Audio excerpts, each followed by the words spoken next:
Hi, I'm Laura Harrington. I am the one-woman show behind my brand FlyByNight NYC, and I'd love to give you a studio tour today and then also show you how to take your mask from summer, spring and summer, into autumn because we're going to need them a little bit longer apparently. So yeah, let's do a tour. So I first of all wanted to tell you a little bit about my brand and how it happened and what it is turning into because I feel so excited and just love what I've been doing. So Fly By Night actually started through a place where I wasn't allowed to work in the US. I used to be an art director in advertising. I absolutely loved it. I worked in London and Paris and into New York. And then through moving here, I actually came over on a non-working visa and so wasn't allowed to work. Within that period of time, I decided to put my time to as much use as possible because I don't think there's many opportunities in life when you're not allowed to work. I had some amazing experiences from doing blind tours at the Whitney, so many different volunteering, and then learning to sew. So I took four beginners classes, and it just stemmed this absolute love affair for fashion. Basically, I was sewing away, and the lovely Chloe from the West saw my pieces and said, "Do you know what? Do you want to see if these work? My visa had just come in. Do you want to see if you want to try these and if people would like to buy them?" And I was like, "Yeah, let's try it." And that's kind of what happened, which is crazy. So now I'm in 7 female independent shops and 1 male hair salon, which I love. And yeah, that's the start of Fly By Night. Um, Everything here is made from is made in a sustainable way. So the fabrics are deadstock fabrics, designer deadstock, or they are fabric from movie sets. I've had some really cool fabrics come my way. So I've had movie set fabrics from The Mummy, Snow White and the Huntsman, most recently The Departed, which I love because I'm able to add that to my label, which I think is really important. And my labels actually have the hours on them, where the fabric comes from, as much as I can tell them about that fabric, just to make sure that people understand how special the item of clothing is. And actually, it would be amazing if people understood how difficult it is just to even make a simple top. Just the work, the craft, the time that goes into it, and hopefully people would start buying more slow fashion and fast fashion just from that understanding. So, onto my pieces. I create these really fun romantic pieces that are sort of puffy sleeved, some are wrap, some are boxy fit. I've got, this is a current piece that is something that I'm working on for my new collection, which is a double sheer organza arm, where I was really influenced by these beautiful, they're sort of 1950s little felt birds. And so I've been stitching these into the arms to show the changing of the summer and going into fall, and then, you know, all the birds swirling, and this is, they're going to be swirling around the actual arms, which I'm not sure if you can pick up on camera. This then translates all of the way that I try and make sure that when I cut my fabrics, I'm always leaving fabrics the space to do more with them. So from this, I've then been able to make the beautiful double organza little bird scarf as well, and then of course onto my crowns, which my crowns are my big sustainable item that everybody, my customers are amazing and absolutely love. I have made these headbands, which I love to call crowns, in 3 different sizes. We've got the classic, midi and large, and they're really fun. They're a take on the scrunchie, but in a headband form. These are all made from the scraps that are left over. So all of the scraps I make sure go into their different sizes of headband. Sometimes there's only 1, sometimes there might be 6. You know, it just depends on how far the fabric goes.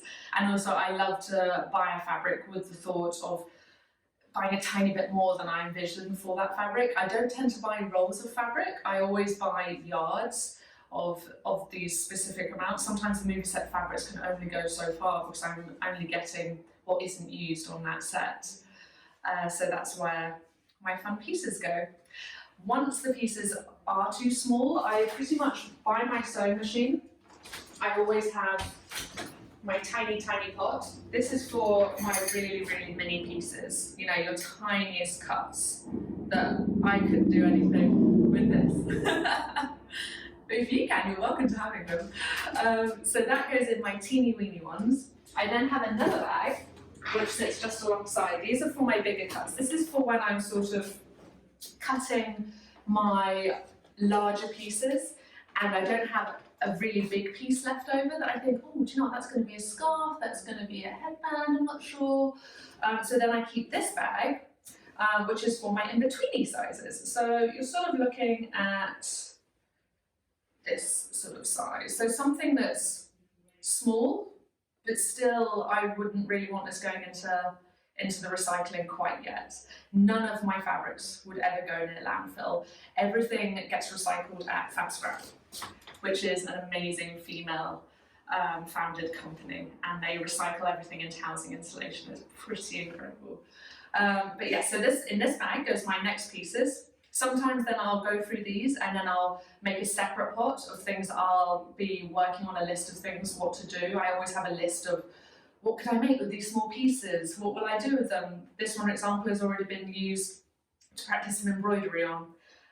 Once I have figured out from this bag what is and what isn't usable, then I have a separate bag. I won't bore you with that bag. It's just a beast of tiny cuttings. That is the bag that will go to FabScrap. So that is about my pieces basically. And now I'm going to show you how to make your mask go so... Oh, I forgot to tell you about my mask sets. So throughout COVID, basically, at the beginning of COVID, I started making masks for healthcare workers. I had to find a way to make myself useful.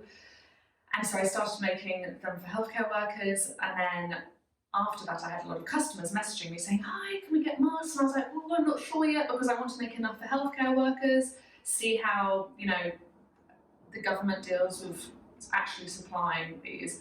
Then when it got better, I decided, oh, do you know what, I will make some masks, but I want to make it my way. And the way I wanted to do it was to really help promote mask wearing. And so I created these Quarantine Queen sets, which are, it's actually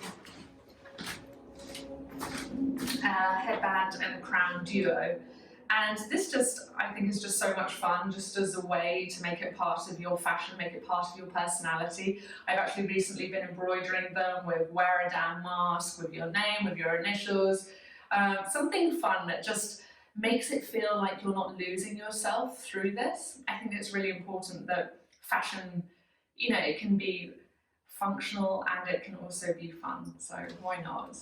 But yes, I'm going to be showing you how to make this mask more autumn. So yeah. So just before I show you how to make your mask, I realised I hadn't told you about my compostable packaging. So I have to tell you about this, it's crazy. So this amazing packaging is made by No Issue, and it actually can work as plant food, which obviously, as I'm heavily inspired by the beautiful outdoors, which you'll grow to learn from my designs, you'll know that I'm so excited that all of my packaging is also compostable, so even my stickers, which I absolutely love. My packaging doesn't come beautifully wrapped up in a crazy bow. It actually comes in compostable tissue, a very thin piece of thread wrapped around it, and a piece of recycled cardboard to keep the item flat. I do not want to see my packaging in 6 months. I do not want to see it in a year. I never want to see it again, and I don't want you to be keeping it as well. I don't believe that, I believe it's all about the product and not about the packaging. So this stuff is pretty special. While I'm here as well, I just want to show you all of my beautiful threads. All of my threads are also either desktop designer or vintage. Whenever I see it, I collect it. I've got like a beautiful rainbow going on here now. So yeah, it's just another aspect that I think is really a fun way for home sewers as well. Just when you see it in a thrift shop, just grab some thread, you know? You'll be able to just fix anything, mend anything, do anything. So yeah, now onto the mask. See, I've got it right. So I am going to show you how to make your little quarantine queen set, or if you just have a mask, just to make it transition into autumn or fall, as you want to say. So what I've got today is, I thought it would be really fun. I got this sort of picnicky one that was really lovely in summer, and now I'm thinking it would be a really easy one to turn with some little bit more fun colours. So what I'm thinking is these little iron-on squirrel and nuts are really, really sweet. I've been working on the placement before, and I was thinking around here, so I hope you like it as well. And then what I'm also going to do is have these lovely ribbons instead of the elastic to bring some more colours to it. This ribbon I actually found from a shop that was closing down, so it was really lovely to be able to give that some life still. So let's get started. Now with your elastic, I would say actually you could try and keep this. Try and tie it in a knot and use it as a hair tie. So I'm just cutting off the ends there. Keep that as a hair tie for later. Always losing them. So cut off both these edges. Another hair tie. Yes. So I want my little squirrel. I'm thinking just down here, and I'm going to have these sweet little nuts just over this side. So I'm just going to iron on those. I was thinking you could actually also use some lovely vintage beads, would be really pretty as another idea. With the ribbon, you could also braid the ribbons. So many fun things you could do with your mask just to personalise it. Let's get that on nicely. It's very exciting working from an actual studio. I only moved from Brooklyn about 3 weeks ago, so the studio will probably change a little bit. If you follow me, you'll see a little bit of an evolution probably of what's going on around here. So squirrel is looking cute and in place. Oh my goodness, you are so cute. This is gonna look so fun. Now for these pieces, I wasn't gonna braid these because I actually only had another blue and I didn't think that the colours would be perfect. So just gonna stitch these either side down here. I will get on and do that. 1 second.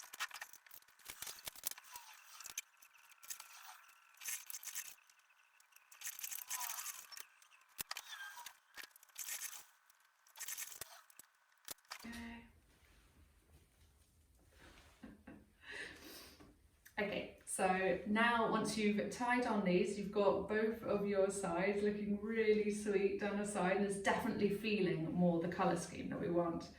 And then I'm just going to simply tie these in a little knot for where they probably will go, and then you'd adjust it later. And then, yeah, you've got yourself a cute, slightly different mask. I'd say you'd like go hit up some vintage shops, maybe message some sellers online so you don't even have to go in, which would be really great, and just see what they have. See if anybody's got any vintage ribbon. I love using vintage fabrics and vintage ribbons. They're just, the quality is next level and so beautiful. But I think this is actually going to be a really cute set. I'll put it on for you in 1 second. Okay. So here is the final mask set. You probably can't hear me very well, but I think it looks really, really cute. Probably hear me now. Yes, it came out so well. I absolutely love it. Send me what you make and how you adapt yours as well. You can follow me on FlyByNight.nyc on Instagram, and also my website is FlyByNight.nyc. So yes, I hope you enjoyed this. I probably missed out on a million things, but yes, come and give me a message, send me what you also make, and yeah, I'm gonna finish this how every time a sale comes in, with a little happy dance.